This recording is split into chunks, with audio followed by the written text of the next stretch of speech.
Muito honrado me sinto de estar aqui nesse período de confraternização e celebração de 115 anos da FEP, nas minhas andanças aí pelo Brasil, e quando sou convidado para falar fora do país sobre temas espíritas, já há alguns anos tenho dito que, no meu entender, a FEP é exemplo de movimento bem estruturado, articulado, que realiza uma semeadura fecunda para a propagação do espiritismo, com método, com resultado, aferindo o resultado, corrigindo o rumo.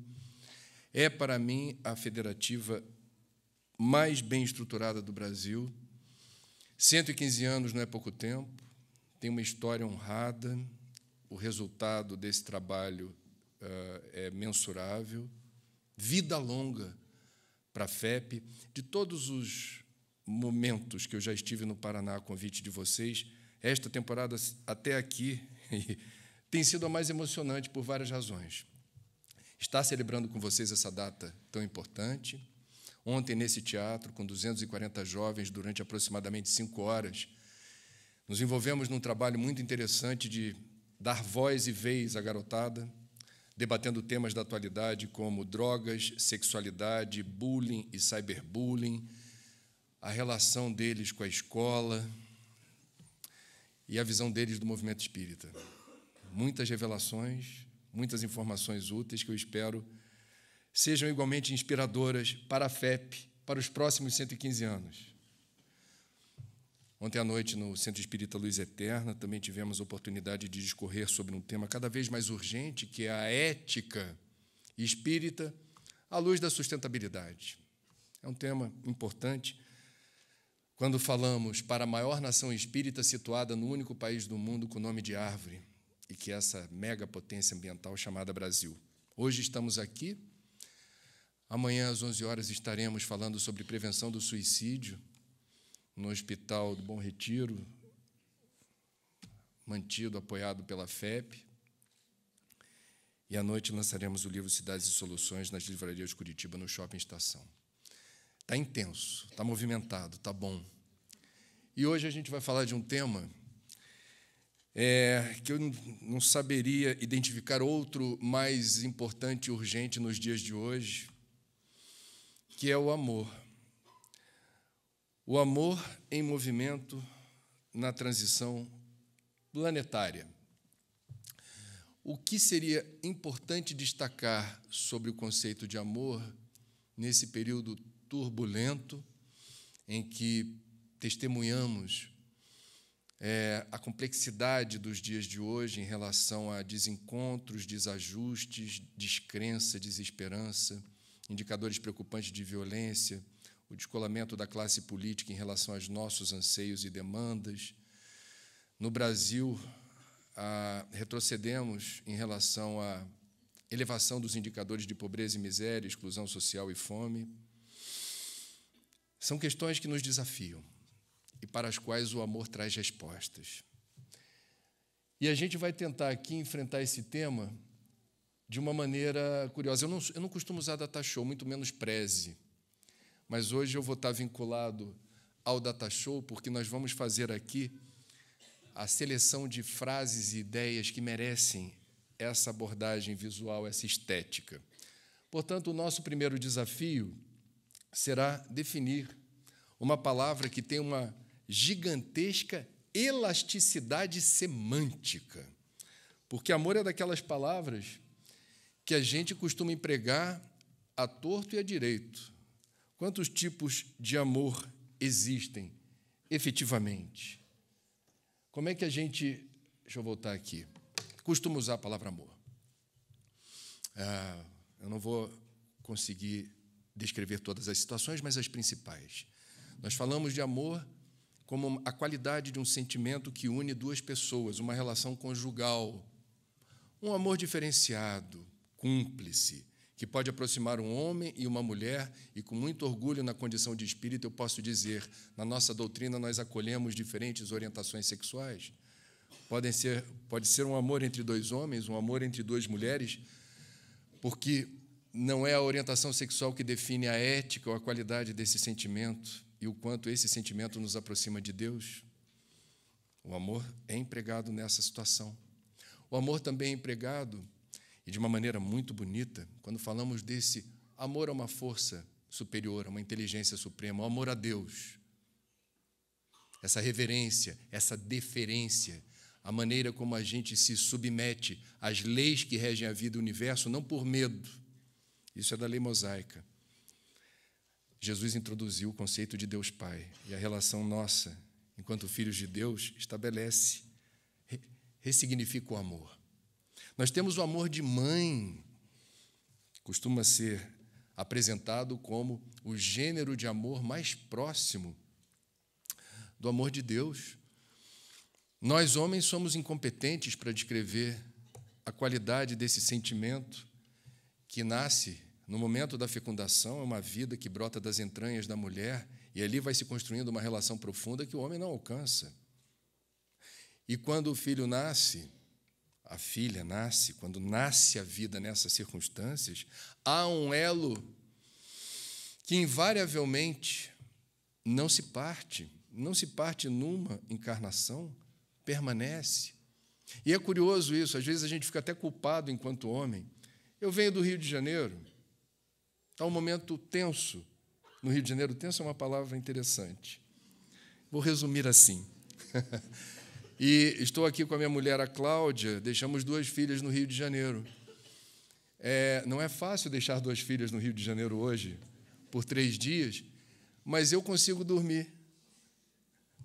Ela fica esperando o zap, acusar a presença. Mãe, cheguei. Mãe, já estou no lugar que eu disse que ia. Mãe, detalhe, uma tem 19, a outra tem 17 anos. Já são crescidinhas. Eu fico culpado de poder dormir. Eu tenho menos amor pelas minhas filhas? Não. O que está em jogo aqui é uma relação quintessenciada da maternidade. A maternidade tem uma singularidade, precisamos reconhecer. Vivemos num mundo onde é bonito e recorrente falar do amor ao trabalho. E é interessante, é uma bênção e um privilégio poder trabalhar com aquilo que se gosta, quando se concilia a vocação com o ganha-pão. Mas é mais meritoso e mais bonito o trabalho que, embora não vinculado a uma vocação, a consagração do tempo e da energia a uma atividade laboral em que você pode se sentir útil a alguém, e você faz isso com amor, pela atividade fim, tem um mérito maior. E creiam, a maioria dos trabalhadores, não apenas no Brasil ou no mundo, não trabalha com o que gosta. Por isso que, quando ainda assim trabalha com um sorriso, um trabalhador do serviço terceirizado de limpeza, na sua firma pública ou privada, numa instituição, que assovia, dá um sorriso, dá um bom dia, esse é um trabalhador que merece aplausos. Ele consegue consagrar esse ofício, que não é aquilo que ele escolheu para fazer em vida, é o que apareceu para o ganha-pão, e faz isso com dignidade, entendendo a função e a importância que isso tem. É amor. Amor aos animais. Alguém haverá de dizer: André, eu também gosto de bicho, cachorro, gato, periquito, papagaio, mas vamos combinar, há excessos. E, de fato, por vezes nos surpreendemos. No Rio de Janeiro eu já cansei de ver, e é uma curiosidade natural, quando alguém muito orgulhoso passeia com um carrinho de bebê, você aproxima o olhar dentro do carrinho de bebê para ver a cara do rebento. E leva um susto quando vê um shih tzu, um dálmata, um boxer. Bonitinho, bonitinho. Mas todo enroladinho, com um brinquedinho do lado e um ossinho do outro. E alguns de nós, preconceituosamente, falamos: podia estar cuidando de uma criança, podia estar consagrando esses recursos para cuidar de alguém da mesma espécie, porque está braba a situação por aí. E porque somos reencarnacionistas e porque somos espíritas, nós talvez devêssemos nos conter nessa crítica visceral, imediatista, para pensar.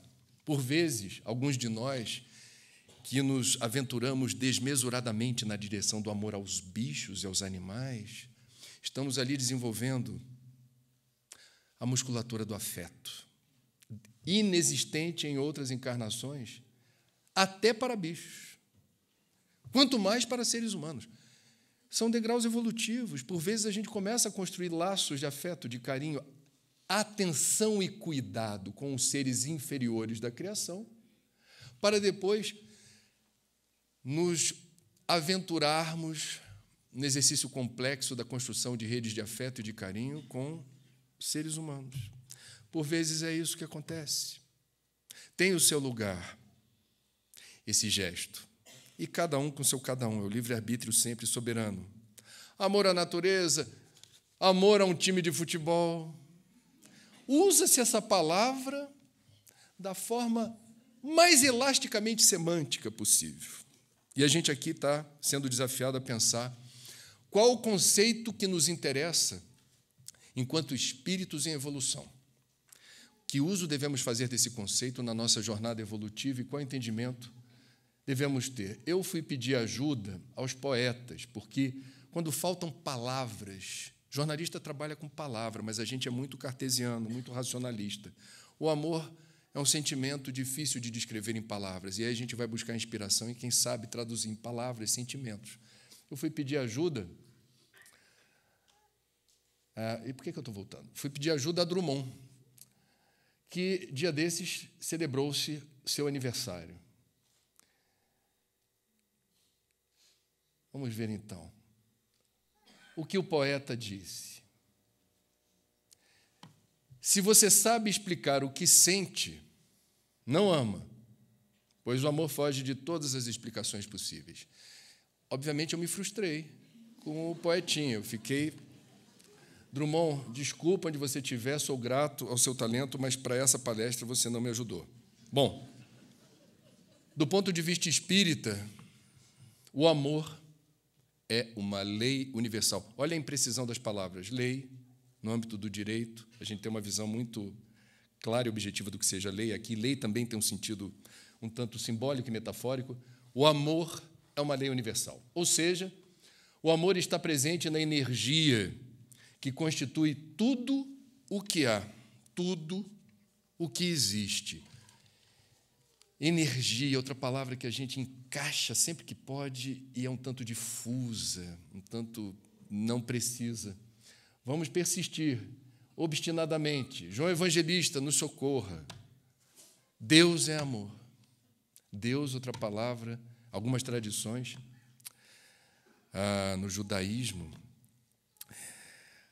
não se pronuncia a palavra. No taoísmo, se diz que o inominável que se pode nominar não é o inominável.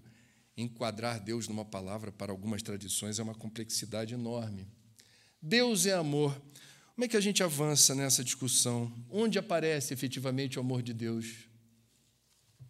Deus é amor, Deus é tudo. O amor é tudo, diz João Evangelista. Está difícil precisar. Vamos tentar pensar junto. E quando Deus se resume a uma questão de pensamento, a gente mais perde do que ganha. Deus é uma percepção. Deus é um sentimento, uma intuição. Como expressar isso em palavras? Onde é que está Deus? Onde é que está esse amor? No universo. Então a gente vai pensar, meu Deus, em existindo essa força superior, ela então está presente na regência de todos aqueles tijolinhos da tabela periódica, todos aqueles elementos da tabela periódica que constitui todo o mundo tangível, todo o mundo material. Deus está presente na dança cósmica universal, na dança das micropartículas. É muito interessante a perplexidade dos físicos quânticos quando percebem a harmonia no caos. Como essas partículas ora viram onda, ora viram partículas, sem que se perca a consistência daquilo que a gente julga ser rígido e material. É a dança cósmica universal presente nas menores partículas do universo e na órbita perfeita, na dança sideral que impressiona os astrônomos, a ordem no caos, a harmonia no universo, em suas diferentes resoluções. Há quem sinta a presença de Deus numa feira, no mercado, quando vê aquela profusão de frutas, legumes e verduras, diferentes cores, texturas e sabores. Deus está presente, é generoso, é farto. Quando exibe essa diversidade que empresta sentido àquilo que os estudiosos da vida chamam de visão sistêmica. Portanto, esse Deus se revela de muitas maneiras e muitas formas. E Joana de Ângeles, pela psicografia de Divaldo Pereira Franco, avança na direção daquilo que a gente vai entender como uma lei universal. O amor é uma lei universal. E como esse universo se resolve? Diz Joana, o universo é um império divino dos raios e das forças onde tudo e todos se intercomunicam e se sustentam. As árvores, os animais, a terra, as águas e o ar. Tudo, enfim, que circunda o ser humano, o atinge com as suas irradiações e é igualmente atingido pelas irradiações dele. Isso é muito interessante, porque mostra aí uma concertação, uma orquestra, em que cada ator, cada ser, tudo o que existe, guarda relação estreita uns com os outros, determinando, portanto, isso que a gente convencionou chamar de universo, onde há ordem, há harmonia, há equilíbrio. Mas está difícil entender, bom, mas e o amor em si? De que maneira se revela e em que circunstâncias? Nós vamos pedir ajuda aqui a André Luiz. E ele, pela psicografia de Chico, avança na direção da compreensão desse universo sistêmico, em que o amor é a espinha dorsal. Descem sobre a fronte humana, a cada minuto, bilhões de raios cósmicos, oriundos de estrelas e planetas amplamente distanciados da Terra, sem nos referirmos aos raios solares que ontem e hoje trouxeram para Curitiba uma luminosidade especial. Quando sair, presta atenção, lembra de André Luiz quando voltar para a rua. Sem nos referirmos aos raios solares caloríficos e luminosos que a ciência terrestre mal começa a conhecer as propriedades, os raios gama, provenientes do rádium que se desintegra incessantemente do solo de baixo para cima, e os de várias expressões, emitidos pela água e pelos metais, alcançam os habitantes da Terra pelos pés, determinando consideráveis influenciações. E, em sentido horizontal, experimenta o homem e a mulher a atuação dos raios magnéticos exteriorizados pelos vegetais, pelos irracionais e pelos próprios semelhantes. Meus amigos, é algo fabuloso. Como nós estamos plugados na vida e ignoramos a vida. Como a nossa saúde vai muito além do que a gente come ou dos remedinhos que a gente faz uso. Como os supremos nutrientes do universo vêm de todos os lados, permitindo a vida na resolução que a gente entende e conhece. Vejam que a singularidade, por exemplo, quando a gente fala do rádio que se desintegra incessantemente do solo, ele não é acessível para nós que usamos solados de borracha. Chinelo, sapato, tênis. Ele não é acessível quando você entra no carro, eletrostática. Você está numa bolha que se desloca por aí, você se blindou disso. Quando você mora num edifício acima do 5º ou 6º andar, pela distância do solo, essa energia telúrica também não vai lhe alcançar, mas ela existe e ela nos alcança, de alguma forma, quando a gente se permite. Alguns sensitivos gostam de tirar o sapato quando chegam numa praia ou numa floresta. Não sabem por quê. Às vezes nem são espíritas, às vezes são ateus ou materialistas. Vou tirar o sapato. Por quê? Eu me sinto melhor assim. E anda pela areia da praia, molha o pezinho no rio. Gosta de chão, de quintal, de terra.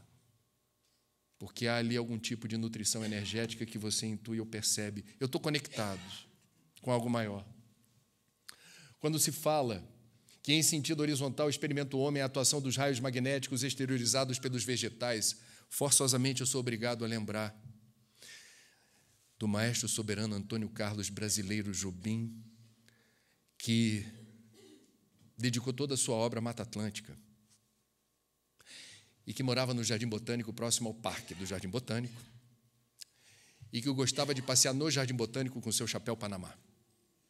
E, ao entrar no Jardim Botânico, toda a vez ele se detinha numa árvore de espécie amazônica, que para dar um abraço nessa árvore precisaria de 20 ou 23 pessoas, e ele sozinho, com seu chapéu Panamá, abraçava a árvore longamente.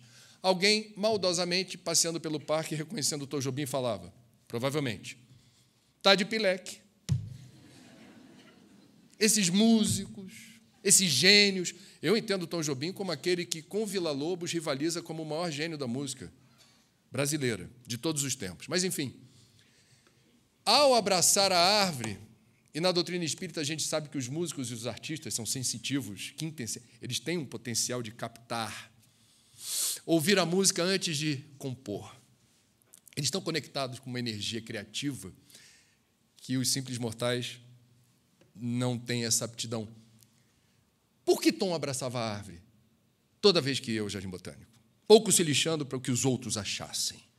Ele estava buscando ali algum tipo de contato ou interação, provavelmente, que faz todo sentido com o que André Luiz fala. Vou dar outro exemplo. Vocês estão me olhando assim, mas eu vim ao Teatro da FEP hoje para ouvir Abraço em Árvore. Não tenham medo de abraçar a árvore. Se não acham que Tom é uma boa fonte, eu vou dar outra. O único prêmio Nobel de Literatura em língua portuguesa, José Saramago. Esse, quando foi agraciado com o Nobel, numa cerimônia pomposa, ele não abriu mão do português para agradecer o prêmio, homenageando o avô, já falecido, pobre, no interior de Portugal, onde ele passava férias com o avô e a avó. O avô criava porcos.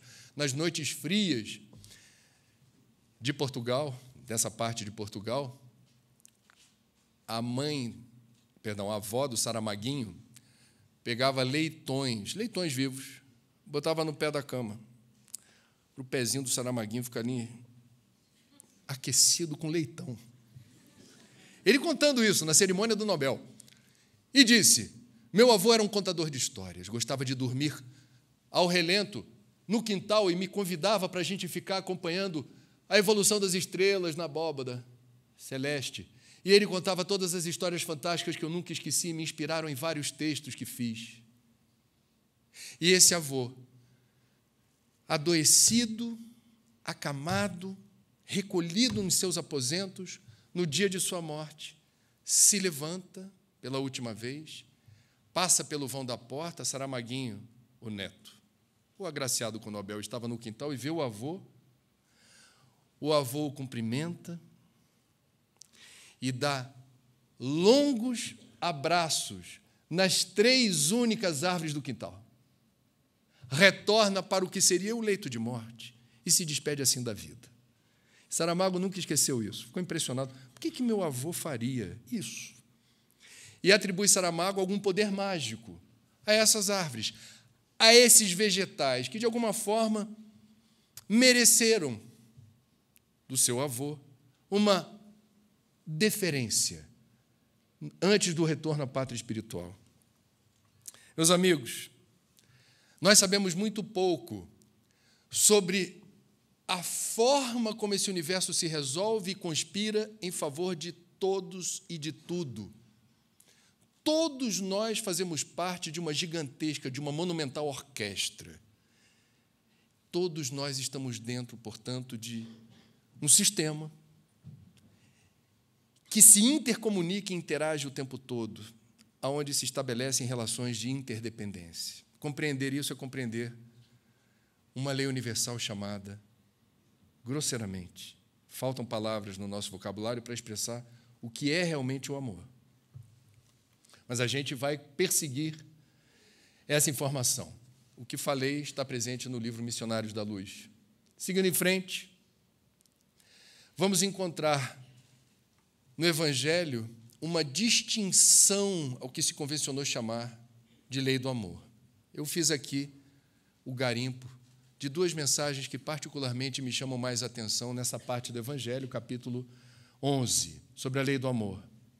Mensagem de Lázaro, 1862, psicografado em Paris. No seu ponto de partida, o homem só tem instintos, mais avançado e corrompido, só tem sensações. Mais instruído e purificado, tem sentimentos. E o amor é o requinte, isso é lindo, é o requinte do sentimento. Segundo Lázaro, o amor não é um sentimento. Você quer uma energia. Ele, de forma um tanto poética, diz: o amor é o requinte, é um sentimento sofisticado, requintado, ele está uma oitava acima daquilo que você chama de sentimento. Também vamos encontrar inspiração. Estamos aqui nos aventurando na compreensão do que seja amor. Depois a gente fala de transição planetária. Fenelon, Bordeaux, 1861. O que ele diz? Chama o amor primeiro de germe em nós. Esse germe se desenvolve e cresce com a moralidade e a inteligência. E, embora frequentemente comprimido pelo egoísmo, é a fonte das santas e doces virtudes que constituem as afeições sinceras e duradouras que vos ajudam a transpor a rota escarpada e árida da existência humana. Então, vejam, é paradoxal. Nós temos medo de amar. O amor é comprimido pelo egoísmo. Entretanto, o amor nos traz uma condição ímpar, fundamental, para transpor a rota escarpada e árida da existência humana. Portanto, por mais duro, difícil que seja, no nosso nível de imperfeição, investir no amor, quem investe não perde, se beneficia. Seguindo em frente,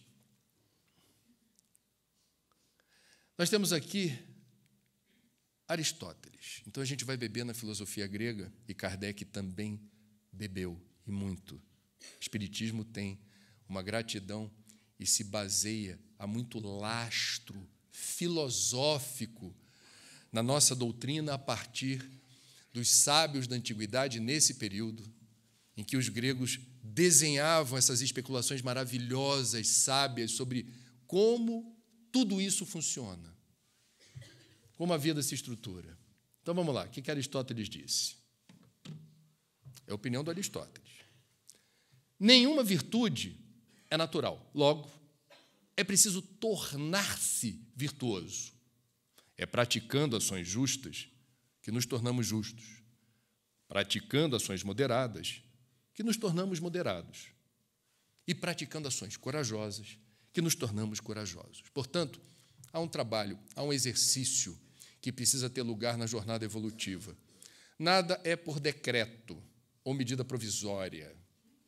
As coisas acontecem a partir da vontade, norteando o aplicativo, nosso Waze espiritual, que é o livre-arbítrio, seu navegador, nos dois planos da vida.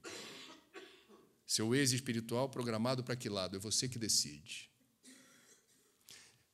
Esses aplicativos que ajudam você a ir para o trânsito, você só tem o cuidado de dizer: eu quero ir para lá. Aí o aplicativo diz: é por aqui. Quando eu falo Waze espiritual, é você que define a rota e para onde você quer ir. E é isso que Aristóteles está dizendo. Evolução é mérito pessoal e intransferível. Nós precisamos assumir as escolhas e as consequências das escolhas o tempo inteiro. O Espiritismo não promete salvação. A gente não está disputando no mercado da fé, prometendo: venha, que o alívio é imediato. A gente, sim, é o Consolador prometido e a gente pode melhorar, sim, a condição eventualmente desesperada, aflita, desequilibrada de uma pessoa no acolhimento na casa espírita, no atendimento fraterno. A gente tem recursos para isso. Mas a gente não tem o poder de determinar mudanças radicais na vida de quem quer que seja, porque qualquer mudança efetiva, consistente, duradoura, precisa surgir da onde? Da ação da vontade, do livre-arbítrio consciente. Para nós, da fé raciocinada. Eu sei o que eu quero, eu sei o que eu posso fazer. Mãos à obra. Vontade. Obrigado, Aristóteles. Vamos em frente. Joana é conhecida, me permitam dizer, é uma impressão pessoal, por textos que demandam muita caloria para serem fagocitados. Tem leituras rápidas e objetivas. Carlos Torres Pastorino, Minutos de Sabedoria. Injustamente lembrado por uma obra que continua sendo editada a granel por uma editora católica, editora Vozes, de Petrópolis, na região serrana do Rio. Eles não estão nem aí para o fato de Pastorino ter sido espírita. Quase foi padre. Foi ao Vaticano, estudioso profundo das Escrituras. Num dado momento da vida dele, teve a coragem intelectual de dizer: não faz mais sentido para mim a fonte de onde eu bebia. E agora vou descedentar a minha sede de conhecimento na doutrina espírita. As outras obras de Pastorino ainda estão navegando no mercado negro de quem tem esses livros que, por questões judiciais, não ficaram disponíveis nas livrarias com a facilidade que a gente vê Minutos de Sabedoria. Entretanto, Pastorino é claro no Minutos de Sabedoria, aquilo ali, pum, rápido, objetivo, assimilei. Joana tem essa fama, requer mais tempo de deglutição. Entretanto, aqui, a gente vai encontrar, e Joana faz concessões, ela consegue, em menos de 140 caracteres com espaço, dar o recado. E aqui ela deu. A disciplina antecede a espontaneidade. Primeira vez que eu li essa frase, eu não entendi bem. E não me soou simpática. Disciplina é uma palavra dura, rígida. Com o tempo, vejo uma deglutição, mesmo numa frase curta. O que ela quis dizer? Por que destacamos aqui esse pensamento de Joana? Porque aquilo que nos é espontâneo, que a gente faz automaticamente, está introjetado na alma, no estoque de aquisições espirituais ao longo de sucessivas encarnações. Hoje é espontâneo. Quando você vê no YouTube uma criança de 4 anos que não sabe falar, muito menos ler partitura musical, sentar na frente de um piano e executar com maestria Chopin. Alguém vai dizer, é Deus. Outros, é um milagre. Pode ser. Provavelmente o espírita vai dizer, é um conhecimento inato que essa criança trouxe e, por razões que desconhecemos no momento, um perispírito mais frouxo na capacidade de interligar esse conhecimento com a encarnação presente, discorre com maestria em relação a uma conquista da alma, provavelmente não de apenas uma existência, de várias, em que precisou haver disciplina. Haverá um talento? Sim, mas o talento é matéria bruta. Lapidar o talento exige trabalho. E a disciplina antecede a espontaneidade. O que nos é espontâneo hoje? Por vezes, no movimento espírita, a gente vê exemplos de abnegação, de humildade. Você olha, meu Deus, essa criatura não existe. Eu queria ser assim. E aí você, refletindo sobre a doutrina, você vai dizer, essa pessoa nem sempre foi assim. Ela conquistou essa condição com ralação, sudorese, o exercício, a malhação da musculatura espiritual, de renúncia, de sacrifício, de doação. A disciplina antecede a espontaneidade. O que hoje nos é difícil, amanhã não será. Uma palavra boa para isso é fluência, é o que flui. Por que? A gente já vai lembrar a questão da caridade. Por que consagrar tempo e energia no exercício da caridade?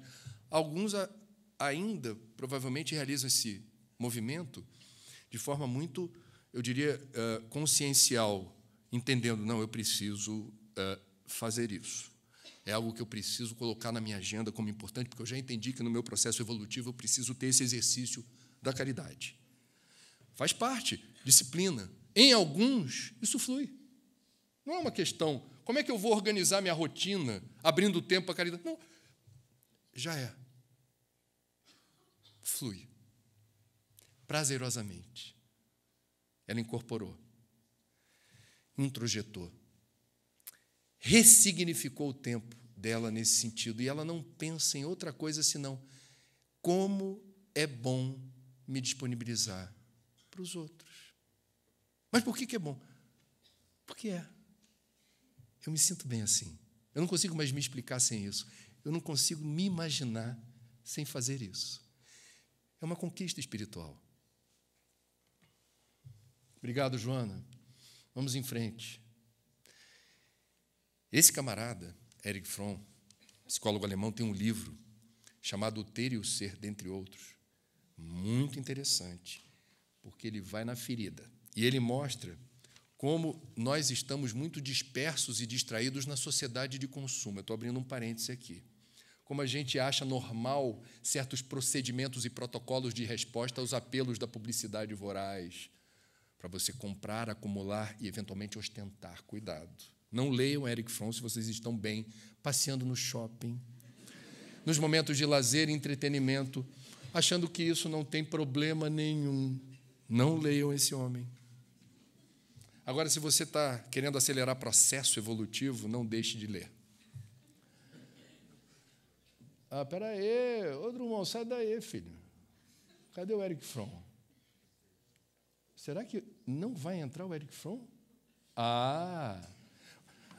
Se quisermos aprender como se ama, devemos proceder do mesmo modo porque agiríamos se quiséssemos aprender qualquer outra arte, seja a música, a pintura, a carpintaria, ou a arte da medicina ou da engenharia.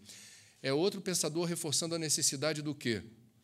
Aplicativo espiritual fazendo escolhas que remetem a um exercício, a um trabalho, a uma programação, método, estratégia. Eu preciso reservar um tempo para o exercício de algo que eu ainda não estou suficientemente preparado. Não me é espontâneo ainda. Eu preciso treinar para o amor. O amor não vem. Eu preciso buscá-lo. É uma conquista.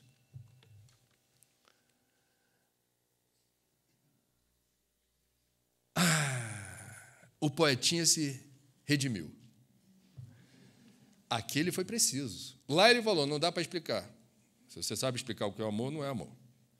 Aqui ele está dizendo, amar se aprende amando. Aliás, virou uma frase muito conhecida e recorrente, e que encerra uma verdade. Nós estamos vendo muitos pensadores de escola reforçando exatamente isso. Não há outro jeito, não há atalho. Não há atalho. Então basta o culto do evangelho no lar que o amor vem. O amor vem. Não, eu vou no centro espírita uma vez por semana e aí o amor vem. Não, o amor para vir, ele não tem só hora e lugar marcado. Aliás, o amor tem que vir nas horas impróprias, quando ocorrem as situações em que justamente o que espontaneamente você faz é o desamor. O exercício do perdão. Aprender a calar diante de uma ofensa. Não retroalimentar comentários ou fofocas maledicentes.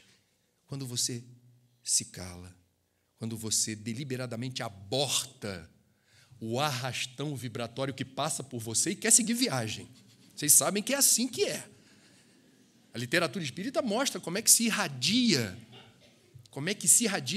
E as sombras articulam isso magnificamente, porque pegam os momentos de invigilância e semeiam o dissenso, semeiam o comentário maledicente que poderá causar enormes estragos, principalmente dentro da casa espírita. Certa vez atribui-se a Chico Xavier uma frase interessante: o maior inimigo do espiritismo é a fofoca. Ele sabia do que estava falando, né? Então, a gente precisa ter esse cuidado para não dar propagação a essa onda. Esse é o exercício do amor. Eu não dei vazão a algo ruim, a algo negativo, que poderia ter consequências imprevisíveis. Vou dar uma situação do dia a dia, para quem tem filhos. Flagrei na mochila da escola do meu filho uma certa quantidade de maconha. Qual é o... Disciplina antecede a espontaneidade. Espontaneamente você faria o quê?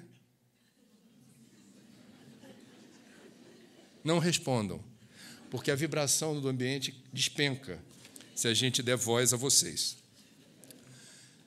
Qual seria? Eu não vou dar receituário de como o pai ou mãe lida com isso, mas eu vou compartilhar com você uma possível resposta mais espírita. Não vou fazer nada até que eu saiba exatamente o melhor protocolo de resposta possível para que meu filho receba qualquer tipo de advertência ou qualquer tipo de comunicado que eu venha fazer a ele com amor. Ele perceba o amor que reveste a conversa que nós, em algum momento, poderemos ter sobre esse assunto. É difícil, mas é necessário. Pais que flagram a filha tomando pílula anticoncepcional sem avisar antes a ninguém, e a menina tem 17, 16 anos. Disciplina antecede a espontaneidade. Mas se for para ser espontâneo, o que vocês fariam? Não respondam. Meditem sobre isso. O exercício do amor. Só vou procurar a minha filha para falar sobre esse assunto no momento em que me julgar sereno, tranquilo, equilibrado, para estabelecer um diálogo onde o registro, a memória dessa conversa seja: nossa, meu pai chegou junto, com amor. Não alterou o tom de voz, não veio com o dedo em riste, foi parceiro e tentou mostrar para mim a visão dele dessa questão. Não é difícil? É o exercício do amor que a gente precisa no dia a dia. Amar se aprende amando, e o amor é o convite à evolução. Já foi dito no vídeo de abertura, Kardec nos chamando para o trabalho, o espírita, que se afirma como tal, é um trabalhador, né? E esse trabalho começa na oficina do coração e da mente. O obreiro espírita, essa obra começa dentro. O lado de fora, não é que não seja importante, mas quantos espíritas hoje estão ocupando lugares de destaque no umbral? Porque externaram no movimento espírita comprometimento, citações espontâneas de trechos inteiros do Livro dos Espíritos, do Evangelho, Chico Divaldo Raul, aspas, memória, orador que lembra espontaneamente todas as citações, impressiona. E esses, por vezes, falham e se surpreendem no plano astral dizendo: militei no movimento espírita, ajudei o movimento a crescer, arregimentei forças, fiz o que estava ao meu alcance, me exauri. E a pergunta óbvia que causa constrangimento é: de fato, tudo isso aconteceu. Agora, o que estava programado na sua encarnação era que toda essa proximidade com o movimento permitisse que você desse um passo à frente na sua reforma íntima, na sua transformação moral, se sobrepondo às suas más inclinações. Porque nos momentos em que você não está entretido com o movimento espírita, onde está sua mente e o seu coração? O que você lê? Que tipo de vídeo você procura na internet? Que filmes você gosta? Como é que é a sua relação em família? Você é espírita em casa? Com sua mulher, com seu marido, com seus filhos? Seus amigos? O espiritismo apegado fez você uma pessoa intolerante em relação a outras tradições religiosas? Você usa o espiritismo para reforçar que o espiritismo é o máximo, depreciando outras tradições, ou o direito de outras pessoas professarem outras correntes de fé, ou não terem nenhum credo? Elas são piores do que você, porque na sua passagem pela Terra você deixou isso muito claro. Nas entrelinhas do que você falou e fez. Vocês estão entendendo o tamanho do desafio? Fé raciocinada não é pouca coisa, não. Reforma íntima, intimidade, não é público. Não é para eu ficar dizendo, ou qualquer pessoa dizendo assim, o que você está fazendo na sua intimidade. A sua intimidade, como o nome diz respeito apenas a você. Kardec foi claro, reforma íntima.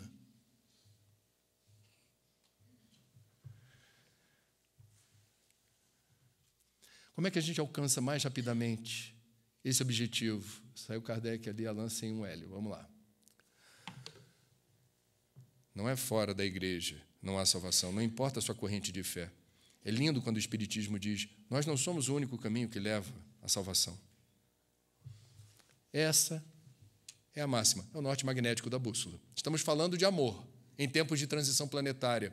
E o amor se manifesta como exercício, como conquista, como resultado de um trabalho que encontra na caridade o seu palco, o locus da realização e da consumação desse objetivo nobre da existência. Eu quero evoluir, eu preciso evoluir, eu estou aqui para evoluir. Como alcançar esse objetivo? Fora da caridade não há salvação.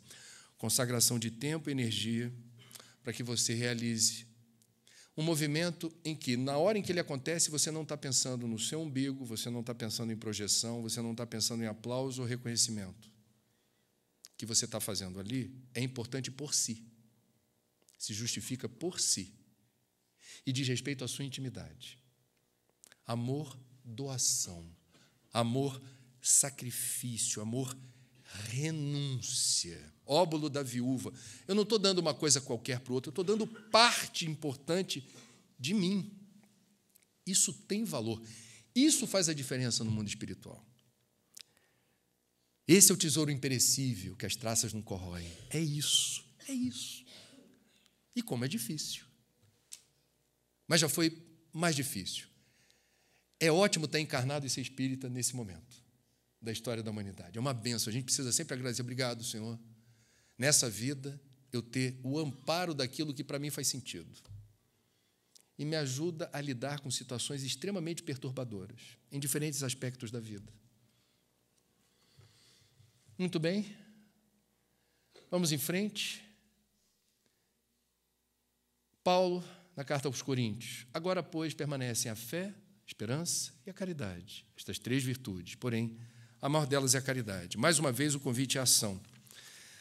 Fora da ação não há salvação. E essa ação não é para ter publicidade, aplauso, projeção. Essa ação diz respeito à sua reforma íntima.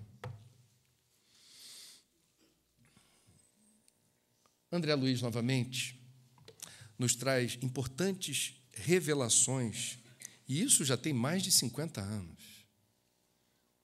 A Associação Médica Espírita está certamente se desdobrando na direção de pontos cardeais de um conhecimento médico que André Luiz descortinou lá atrás e que a gente agora tenta usar as ferramentas da ciência médica para confirmar. Pouco a pouco vai se confirmando. Inteligência emocional, por exemplo, a relação de sentimento com doença, já está no radar do espiritismo há muito tempo.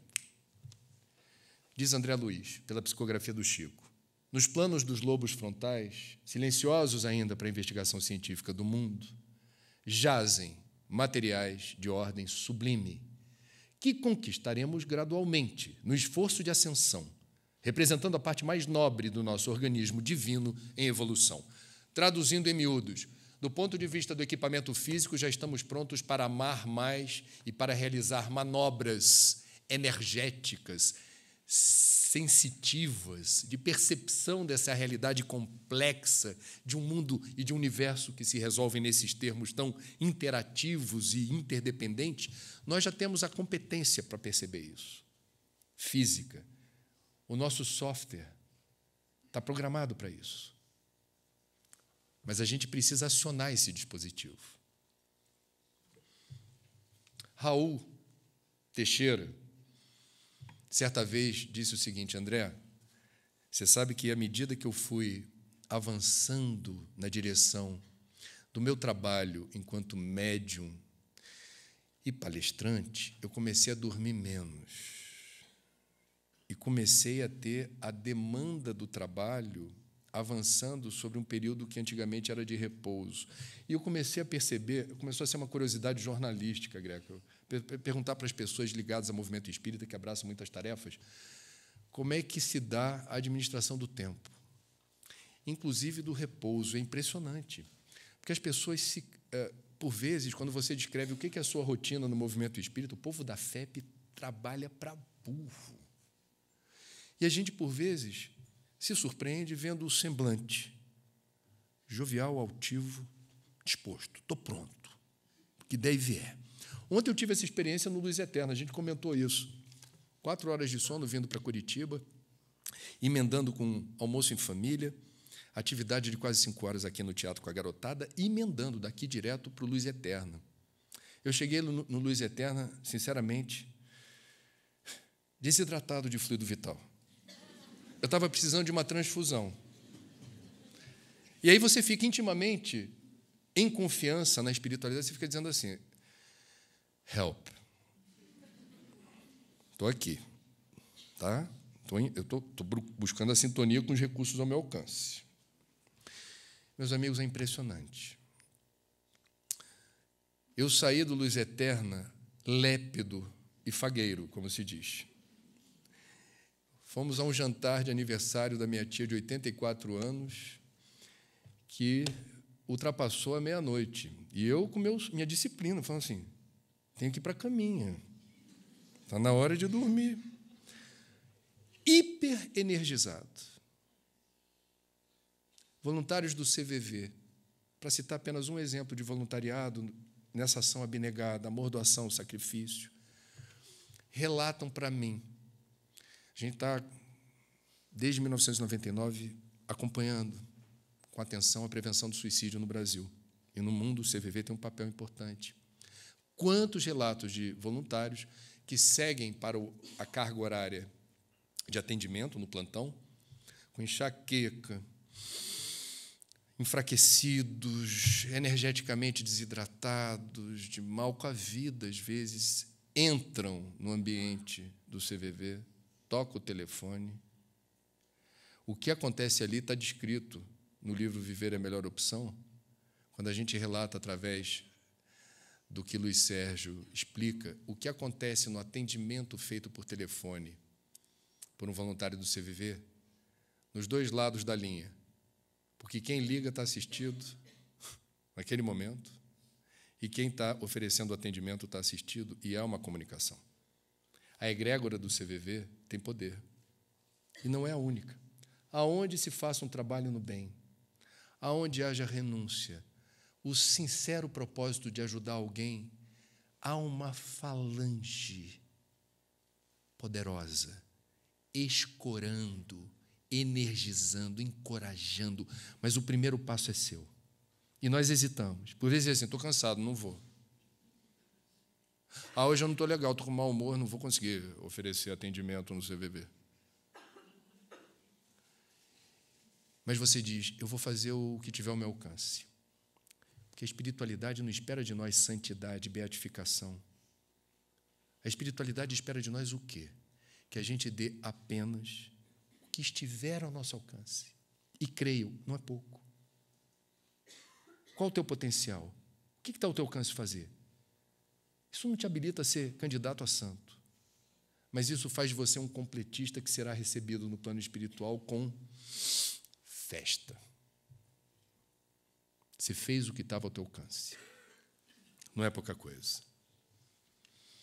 Também, livro No Mundo Maior, psicografado por Chico Xavier, André Luiz ainda. Nos lobos frontais repousam milhões de células à espera para funcionar do esforço humano no setor de espiritualização. São forças de um campo virgem que a alma conquistará, não somente em continuidade evolutiva, senão também olha essa expressão, golpes de autoeducação. Eu adoro isso. Golpes de autoeducação, de aprimoramento moral e de elevação sublime. Golpes de autoeducação porque é trabalho. E porque esse trabalho nos desafia, porque espontaneamente não estaríamos domingo de sol, de manhã em Curitiba, no Teatro da FEP. Se estamos aqui, é porque entendemos que é um propósito maior que extrapola o sensorial imediatista. Há algo maior. Confiamos nisso, acreditamos nisso, sabemos que temos prazo de validade no planeta, sabemos que a qualquer momento, por uma razão qualquer, não estaremos mais aqui. Portanto, o tempo é um bem precioso. Eu diria que é um recurso natural não renovável. O tempo passa mesmo. Enquanto não passa, eu me esmero em otimizar esse tempo em meu favor. Eu quem? Não é o André, não é a Lúcia, não é o Ronaldo. Eu, o espírito imortal. Em mais um capítulo da minha jornada evolutiva. Otimizar o uso desse tempo é a fé raciocinada. E é o exercício da reforma íntima. Eu estou tentando avançar na senda dessa maneira. Seguimos em frente. E aqui, eu citei essa parábola ontem, falando do senso de urgência na área ambiental, nesse momento. Vale para hoje, quando a gente fala de amor. O amor sempre será importante na nossa jornada evolutiva. Nas encarnações passadas não era menos importante a prática do amor. Nas encarnações próximas, continuará sendo muito importante. Qual é a singularidade do exercício amoroso na vida atual? Eu tenho insistido nesse ponto sempre que posso. Para que a gente, em vez de amaldiçoar a existência, dizendo, meu Deus, o mundo do jeito que está, o que eu estou fazendo aqui? Por que eu tinha que encarnar logo agora sendo brasileiro, ainda por cima? Isso a gente, às vezes, nas entrelinhas, percebe em espírito. Aqui está duro, né? Está duro. É difícil, né? Quando, na verdade, a compreensão da doutrina deveria justificar outro movimento nosso, diante das dificuldades. Talvez a gente devesse dizer, obrigado, Senhor, pelo privilégio de estar aqui nesse momento. Obrigado, Senhor, por determinar tamanha prova a seu filho. Quando a gente, às vezes, é escalado em reportagens da TV, vou confidenciar isso a vocês. Aproveitar que não está gravado, não estão transmitindo ao vivo. Certas reportagens, sinceramente, isso não sou eu, isso é da vida. Eu preferia estar em Júpiter, um desdobramento, fazendo qualquer outra coisa. Mas, enfim, você entra no carro e as reportagens no Rio de Janeiro, por vezes, realmente são muito agressivas e pesadas. Eu entro no carro, sério, é algo que eu faço. O pessoal acha graça, acha que eu estou fazendo piada. Eu falo assim, obrigado, Senhor, dentro do carro, obrigado, Senhor, por testares seu filho tão bem. O pessoal acha graça. Até desanuvia a equipe, né? Tem o motorista, o cinegrafista, o operador de áudio, eu lá no meio do carro, a gente saindo da emissora, eu... Obrigado, Senhor. Eles acham que é ironia, ou que eu estou fazendo piada. Eu estou falando sério. Eu peço forças e digo, obrigado. Temos aqui uma prova. Eu estou fazendo algo que eu vou tentar contar essa história da maneira mais digna possível. É um exercício espiritual para mim. Eu não posso, me perdoem, antes da gente vir aqui para a parábola, algo importante sobre a expressão usada dos golpes de autoeducação. Os golpes de autoeducação. Diz a história que Michelangelo, ao esculpir sua obra-prima, Davi, pedra bruta transformada numa obra-prima da arte. Quando terminou a sua obra, se surpreendeu com o resultado. Pega a ponteira usada para transformar a pedra bruta numa obra de arte e lança sobre a estátua, tirando um pitaco de uma das pernas, gritando, irado, olhando para a estátua, embevecido, um tanto vaidoso. Fala que é o que te falta.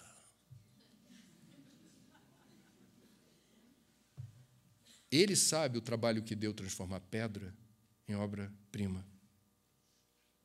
Ele se permitiu esse reconhecimento de forma impulsiva e violenta, embevecido com o resultado daquele trabalho. Fala que é o que te falta. Aquilo não foi fácil, aquilo não veio pronto, aquilo foi resultado de muito sacrifício, muito trabalho. Nós precisamos evoluir imaginando também circunstâncias, na maior parte das vezes, em que nós estamos precisando transformar o homem velho com golpes de autoeducação. É golpe. É asfixiar em nós a normose, que é a doença da normalidade. É ter a vontade de sair, e não é fácil, da zona de conforto. zona de conforto, do quadradinho. O clichê pensar fora do quadrado foi o que a gente fez durante 5 horas ontem, aqui nesse teatro. Porque todo jovem traz embutido, faz parte da juventude, todos nós já fomos, a inquietação e o sincero propósito de mudar o que eles acham que precisa mudar. E quando a gente asfixia esse movimento, a gente perde. Eles podem nos ajudar a entender melhor o que eventualmente mereça algum tipo de ajuste. Quem poderá se dizer o dono da verdade? O exercício da escuta amorosa que o CVV traz como lição maior de caridade. O CVV foi criado por espíritas em São Paulo, em 1962. Nós precisamos praticar no dia a dia. Golpes de autoeducação. Golpes de autoeducação. Voltando para cá. O amor, hoje, tem uma singularidade? Tem. Por quê? Nesse momento de transição planetária, estamos sendo vários livros e mensagens. Manuel Filomeno de Miranda com Divaldo fez parcerias recentes em pelo menos 3 livros em que ele detalha esse processo de perplexidade diante de tanta violência, diante de tanto retrocesso no campo moral, ético, na área da convivência, da solidariedade. Evidentemente, Deus está no comando, e esses livros pretendem mostrar por que isso, afinal de contas, acontece. Não é o assunto da nossa palestra hoje, mas eu queria lembrar. O exercício do amor nesse tempo tem uma singularidade. A primeira delas, sim, estamos sendo testados. Vida é prova escolhida. Muitos de nós pediu para vir. A gente não se lembra. E sabia o que viria a acontecer. Sabia que o caldo estava entornando do ponto de vista da zona de conforto. A outra questão é, se nós não levarmos a sério o convite à evolução no exercício do amor num período tão conturbado, possivelmente não teremos a condição de retornar para cá. É o que está implícito nessa parábola do festim das bodas. Quando Jesus, metaforicamente, conta a história de um convidado, de uma festa, alguém que aparece numa determinada festa que não estaria usando as vestes adequadas, as vestes nupciais. E essa pessoa fica constrangida quando é descoberta, quando é flagrada, não usando a veste adequada para aquela festa. E Jesus usa de expressões fortes, duras, que fazem sentido para o público-alvo dele naquele período, há mais de 2000 anos atrás. Atai-o de pés e mãos, lançai-o nas trevas, aí haverá choro e ranger de dentes. Jesus deixa claro, cuidado com a roupa que você está usando. Como diz o samba lá do Rio de Janeiro, com que roupa eu vou? Esse camarada estava com a roupa errada. Do ponto de vista espírita, o que é a roupa certa? Aqui nós estamos entendendo ou interpretando a parábola nos seguintes termos. Nós estamos num momento de transição do planeta, que ascende na escala dos mundos. A vibração muda. Se nós não tivermos a vibração compatível com o mundo de regeneração, se não vibrarmos na mesma frequência, seremos tripulantes indesejados nessa nave. Exilados de Capela é a obra referencial da literatura espírita para explicar o que acontece com os seres de um determinado planeta que também segue rumo na direção da evolução, tudo no universo evolui, e alguns tripulantes da nave de Capela não se tornaram compatíveis com a nova fase vibracional daquele planeta, vieram para cá. Agora chegou a nossa vez de ascender na escala dos mundos. Aqueles de nós que não carimbarmos o passaporte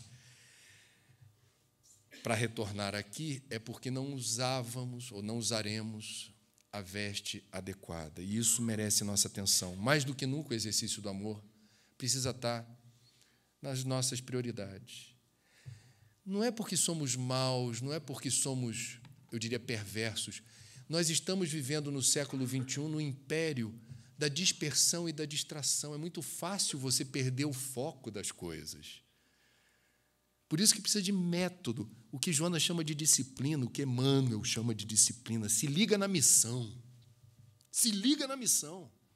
Você não está aqui por acaso. O que você está fazendo aqui? Quanto tempo você vai permanecer aqui? Será suficiente para fazer o que está ao teu alcance? São perguntas. duras de fazer, necessárias de serem respondidas.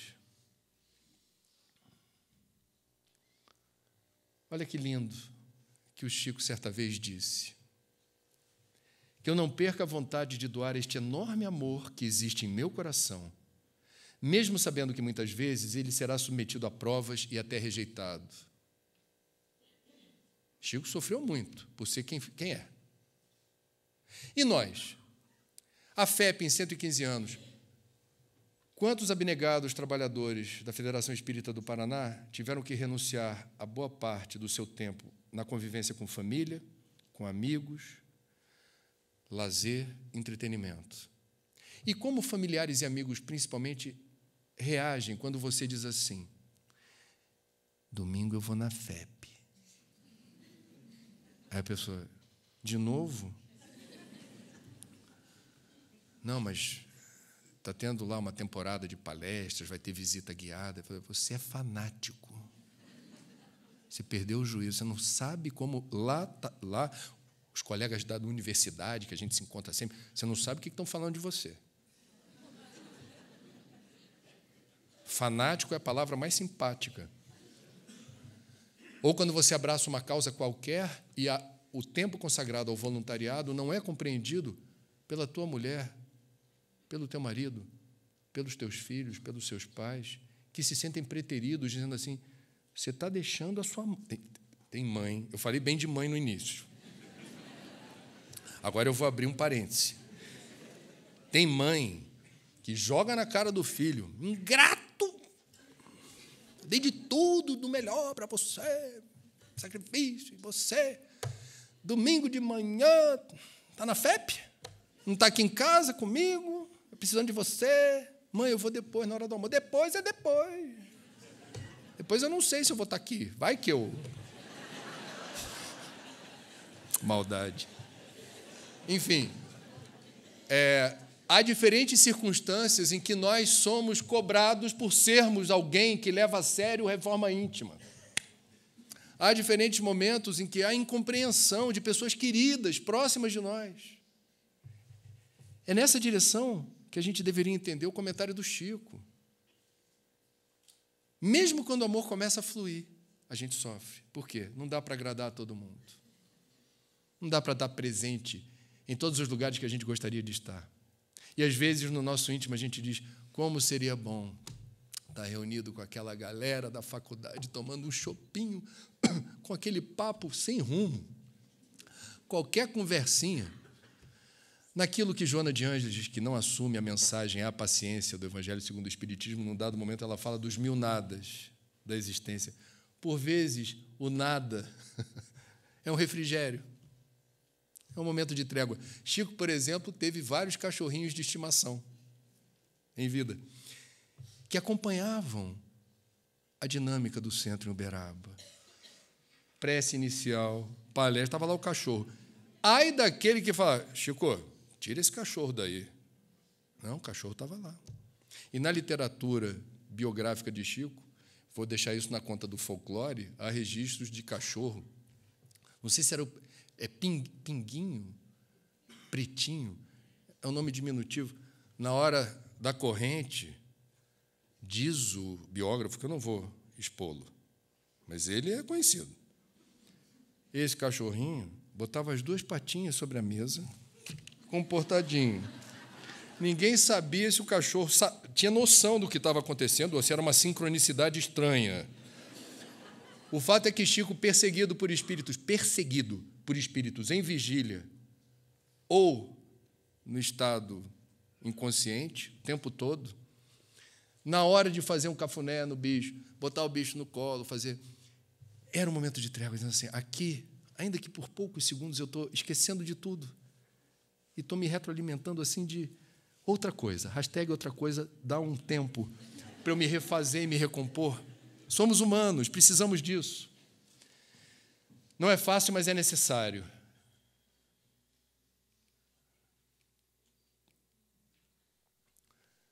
E Joana? O amor é o poder criador mais vigoroso que se tem notícias no mundo. Seu vigor é responsável pelas obras grandiosas da humanidade. 115 anos da FEP só estão sendo completos porque houve renúncia e abnegação dentro de uma obra de amor e de caridade. Na raiz das realizações dignificadoras, ele, o amor, se encontra presente, delineando os projetos, impulsionando os idealistas à sua execução. Alenta o indivíduo, impulsiona-o para a frente e faz-se refúgio para a vitória sobre as dificuldades. Precisa, Joana. Meus amigos, nos aproximando do final, eu poderia. Restam apenas 3 lâminas. Essa é a primeira das 3. Eu poderia destacar vários exemplos de amor do movimento espírita. São muitos. Muitos. Mas eu fui buscar inspiração aqui desse amor que a gente precisa entender o significado e a importância, eu diria até a urgência dele no mundo de hoje, mostrando uma imagem de Madre Teresa de Calcutá, que fundou uma ordem que perseguiu obstinadamente os miseráveis. Aqueles, não é pobre, é miserável. Os miseráveis do mundo. E quem se alista na ordem de Madre Teresa, lá no Rio de Janeiro, tem na Avenida Brasil, ali na altura da Penha, eu já estive lá algumas vezes para... Enfim, quando a gente leva alguma coisa para eles, quem segue a ordem dela faz voto de pobreza e vive naquela condição. É uma abnegação constrangedora, é algo que choca positivamente. Por que eu coloquei Madre Teresa aqui? Não foi por nada disso que eu falei. Foi porque essa mulher viveu uma crise de fé. Ela duvidou de Deus, de tanta miséria, tanta situação extrema de dor. Ela fraquejou na fé, mas não fraquejou na obra. Onde eu quero chegar? Ela deu exemplo de amor, vivendo um conflito íntimo em relação a que Deus é esse, que na tradição católica faltou para ela mais informações ou explicações de como Deus permite tanta coisa ruim que ela estava testemunhando. Apesar dessa crise de fé, ela não deixou de fazer o que sempre fez. Isso tem mérito. Alguns de nós, por vezes, faz uma conta de chegada. O que eu faço para ter um lugar nobre em nosso lar, próximo do chafariz? Por favor, me explica o que é bônus hora. Como é que eu produzo bônus hora? De dia é bônus do tesouro, de noite bônus hora. Como é que eu faço? Não é uma crítica, é uma observação. Alguns de nós é muito, eu diria, pragmático, dizendo assim, já entendi a doutrina. Vamos à obra agora, porque um dia eu não estou mais aqui, mas quero estar bem. Do lado de lá, o que eu faço para conquistar isso? Não é uma crítica, é uma observação. Tem gente que usa a fé raciocinada para ser pragmático nesse nível. Acumular bônus hora. Ela duvidou em alguns momentos de Deus e não renunciou à caridade. Isso, para mim, gente, é inspirador. Porque nos momentos de dúvida, ela não estava esperando rigorosamente nenhum tipo de recompensa espiritual. Se ela duvida de Deus, ela está fazendo... Por que ela faz isso, duvidando de Deus? Porque ela sabia ser o certo. É o que está ao meu alcance fazer, e vou fazer. Isso é muito inspirador. Não espero retribuição, não sei que Deus é esse, não sei nem se existe, mas eu tenho que estar aqui, junto dos miseráveis, porque eu posso minimizar essa dor, esse sofrimento. Isso tem valor. É por isso que eu trouxe o exemplo de Madre Teresa, que eu acho sugestivo.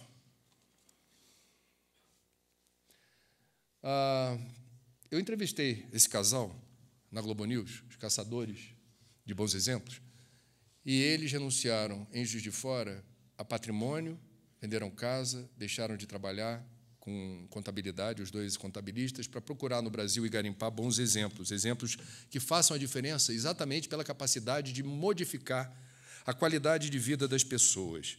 Eles já rodaram mais de 225 mil quilômetros no Brasil, significa dar mais de 5 voltas e meia no planeta, catalogaram mais de 1.200 exemplos e disponibilizaram na internet.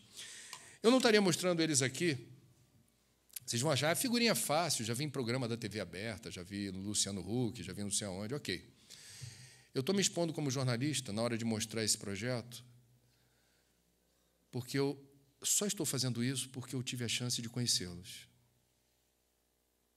E eles renunciaram a tudo para serem vitrines de bons exemplos. Não há vinculação religiosa. Há abnegação no sentido de mostrar o que funciona e dá certo. E eles estão sendo inspiradores para muita gente. Eles estão desbravando os grotões do Brasil, mostrando quem merece aparecer nos vídeos que eles gravam ou nos registros que eles colocam nas redes sociais. O método é muito curioso. Eles chegam na cidade e perguntam: quem por aqui é bom exemplo para você? Aí dizem: Jesus, Bezerra. Aí vai: não. Aqui agora, hoje na cidade, quem é que está fazendo a diferença para você? Eles começam o trabalho do chão. Eles nem vão no Google para saber. Bom exemplo em Pirapora do Norte. Não, eles vão a Pirapora do Norte, no posto de gasolina, enchem o tanque e perguntam: quem é que faz a diferença para vocês aqui? Aí vai na padaria: quem é que faz? In loco. O trabalho deles é muito inspirador e uma das pessoas que apareceram no radar deles é uma gari de Porto Alegre chamada Dona Roseli. Essa senhora nasceu numa comunidade de baixíssima renda. Ela pertence, portanto, a uma categoria que a gente poderia chamar de excluídos, e se incomodou desde sempre, casada, filhos, com uma vizinhança passando muitas dificuldades, porque não havia creche, não havia com quem deixar as crianças, e ela se permitiu se incomodar com essa situação. E sem nenhum recurso, sem dinheiro, com o salário de gari, ela descobriu um imóvel vazio na comunidade e começou a cuidar da criança dos outros nesse local. Incomodada em vê-las nas ruas, à mercê do assédio de traficantes que usam menor de idade para fazer os crimes para os quais eles não responderão. Essas crianças deixaram de circular pelas ruas da comunidade da Dona Roseli para serem recolhidas. Num primeiro momento, algumas mães disponíveis se revezavam para cozinhar, para entreter a garotada em lugares inadequados, ali era apertado para todo mundo, etc. Isso começou a chamar a atenção, porque o trabalho era fundamental. Mais gente da comunidade começou a doar o que tinha. A obra cresceu, apareceu. Entrou no radar da Prefeitura de Porto Alegre, que resolveu ajudar materialmente nas instalações e perguntando para a Dona Roseli se havia algo mais a ser feito. Hoje, a gente reconhece o mérito de uma pessoa sem recursos materiais que resolveu agir porque aceitou o convite que o destino lhe fez ao se sentir incomodada por uma realidade local que tinha o efeito de um soco no estômago. Ela tinha a percepção exata de que aquelas crianças, naquela situação, rapidamente se bandeariam para o crime. E ela resolveu interceder com os recursos que ela tinha. Mais uma vez, faça o que tiver ao seu alcance. Ela fez. E deu certo. Funcionou. Essa senhora é um bom exemplo. A gente pode ficar amaldiçoando o tempo todo Deus. Volta do trabalho de gari, que não é fácil, chega em casa e fala: poxa, Senhor, ajude essas crianças que estão nas ruas, abandonadas, aflitas. Ela certamente pediu a Deus, mas isso não é o suficiente. A gente pode, no Espiritismo, pedir pelas pessoas que estão imaginando que a morte seja a solução. Senhor, essas pessoas que estão pensando em suicídio, por favor, alivie a carga de estresse, de desorientação. Isso ajuda? Claro. Resolve? Na maioria das vezes, não. Deus delega. Deus terceiriza. Nós estamos aqui porque nós somos deuses também. E estamos sendo convidados a um trabalho que muda o mundo e que deve transformar esse mundo num lugar melhor e mais justo. Deus espera de nós que façamos aquilo que esteja ao nosso alcance. E isso, meus amigos, só é possível com amor.